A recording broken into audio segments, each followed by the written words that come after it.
Cell Academy, Goa's best institute for IIT, JEE and medical exam preparations for class 8 to 12th. State topper for NEET, JEE, BITSAT 2024 are produced by Cell Academy. Admissions are now open for class 8 to 12th at our study centers in Margao, Vasco and Prudent. Book your seat today. Limited seats available. Government सिर्फ हमें वो स्थान दिया है और government अपना एक light and show कर रही है। बाकी जो भी प्रयास है वो राष्ट्रीय परशुराम परिषद द्वारा किया जा रहा है। गवर्नमेंट ने इसके लिए कोई फंडिंग नहीं दी है। ये चैप्टर गोवा में कब से है?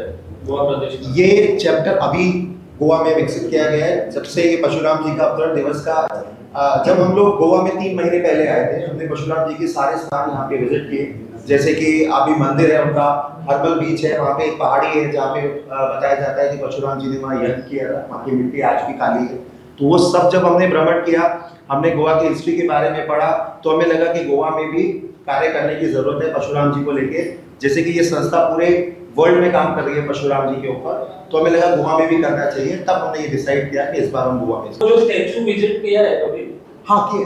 तो वहाँ पे वो मेंटेन नहीं है, वहाँ पे उसकी लाइट सिर्फ वो वहाँ पे भगवान का स्टैचू है जिसको शो पीस की तरह रखा गया है कि उसको प्रॉपर लाइटिंग नहीं होती रात में। उसका जो नाम भी अभी फोटो पे दिख रहा है वो वहाँ पे नहीं है, मेंटेन नहीं है। तो उसके बारे में आपने सरकार से कुछ बात जी हमने की है, हमने उसका भी प्रस्ताव सरकार को दिया है। एक तो वहाँ पे हमने ये भी देखा कि लोग जूते चप्पल लेके चले जाते हैं, तो उसके लिए भी वहाँ बोर्ड लगाए जाएंगे और एक बैरिकेडिंग लगाई जाएगी ताकि लोग वहाँ जूते चप्पल लेके ना जाए।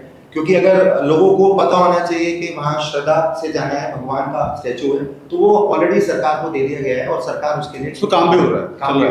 गवर्नमेंट चाहती थी कि हम यहाँ पर इसको डेवलप करें, इसका प्रचार प्रसार हो, उनका अवतरण दिवस है वो अच्छे से मनाया जाए। तो उसको महोत्सव के रूप में मनाने के लिए ये कार्यक्रम रखा गया है जो 19 तारीख से 26 तारीख तक चलेगा।